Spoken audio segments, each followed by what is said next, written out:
Hello, Daniel here with Emergency Action Planning. So today is August 25th, and we are basically halfway through the Atlantic hurricane season, but that doesn't mean everything is over with. AcuWeather has declared there will be 6 to 10 named storms in the month of September. Now, what a lot of people don't recognize is September, the middle of September is statistically the peak month for Atlantic hurricanes. So if you haven't already got a plan in place, now's a good time to do it. And it really doesn't take all that much time to do it or cost all that much money. You just have to do it. You have to implement it. So if you live in a hurricane prone area, like the entire state of Florida, the Gulf Coast, the eastern seaboard of the United States, then you're in a hurricane zone. Now, if you live in those places, I'm sure you've seen them blow by the last year or two, and you might have got your pucker factor pulled up a little bit. You might not, and that's not really relevant. If they've passed you, that's good, but that doesn't mean they're always going to pass you. So we have to understand that there are risks involved with hurricanes, whether we like it or not. The hurricane can actually devastate a community. A few years ago, 2018, I think it was, Hurricane Michael devastated Mexico City, Florida. Now, I guarantee that all those people that lived there were not expecting the damage that happened, but it did happen. And I can't tell you how many people were ready, prepared, or knew what to do, but the statistic odds are that 75 out of 100 of them did not. So you don't want to be one of those people. So this is just going to be a brief overview of things that you can look for or do to prepare yourself, your family, and your loved ones. Number one is shelter. That's right. You need to have some sort of a shelter to keep the wind and the water away from you. That's right. That's what shelter is all about. Stay dry, stay warm, stay cool, however you want to look at it. Now, when we think about shelter, we will get into some more details if you need to evacuate in just a minute. Another thing you need, number two, is food. That's right. You got to have something to eat. Now, those of you, and I have been in a couple of hurricanes, the grocery stores get pounded, so there's no food left in the grocery store. After the hurricane happens, there's still no food in the grocery store. So if you haven't gone shopping, you should probably do that now, because you're going to need to eat food. Now, it's best to have non-perishable prepared foods that you can simply open the can and eat out of. Now, here's the thing to remember. That can of soup that you buy, as long as it's not a condensed soup, and even if it is, add water, it's already cooked. When you throw it in the stove, all you're really doing is just heating it up. You're not cooking anything. So the majority of your canned foods are already cooked, and you can eat them just like they are. You might not like it, but it's better than starving. Next thing, water. You must have water. That's right. We all need, depending on how hot it is where you're at, about a gallon of water a day. Don't forget your pets. Don't forget the elderly. Don't forget the infants. Everybody needs water to drink. And the fourth most important thing is sanitation. Now, it's nice to keep clean, to be able to wash your hands, brush your teeth. It takes water to do that. So you should save at least a half a gallon of water a day just for that. However, the more important aspect of sanitation is at some point in time, you're going to have to urinate or defecate. And depending on your circumstances of your situation, you're going to have some place to put that stuff. A little homework here might help you figure that one out.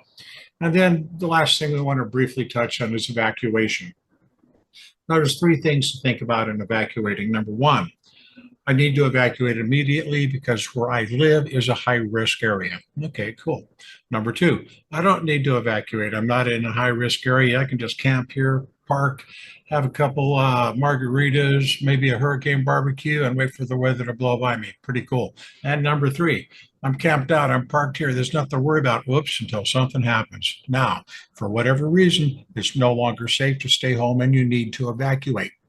So where I'm getting at here is, even if you don't think you need to evacuate, it's good to know where and how you can evacuate just in case you actually need to. That's right.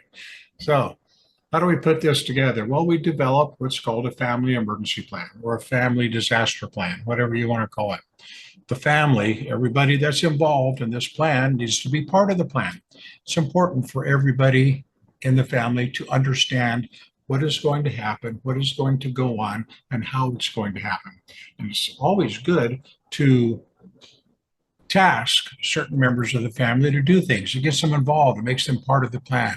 It gives them something to be able to stand up and be happy about, be proud of.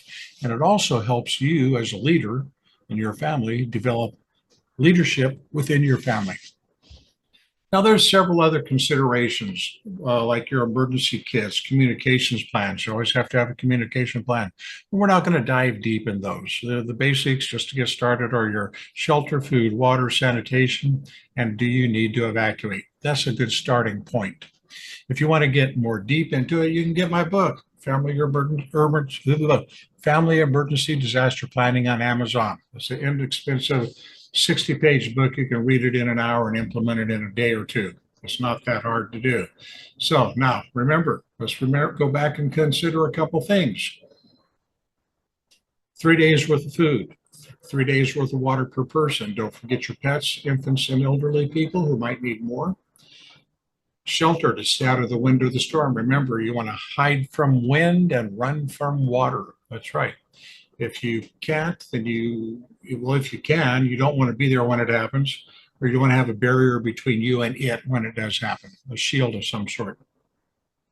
So that's pretty much all I got. If you're wondering where you're going to find this information, there's places to look for it. That's right. I already told you about my book, Family or Emergency Disaster Planning, a good place to go. Or if you have the time, and I know you do, you can go online and go to your county or your city office of emergency management, and I guarantee they have information for you. I know they do. Speaking of that information, most of them who, especially in Florida, I know where I live, they have evacuation zones. They have maps that show you if you live here, you need to evacuate. That's right, because the water is probably going to rise above your floor there.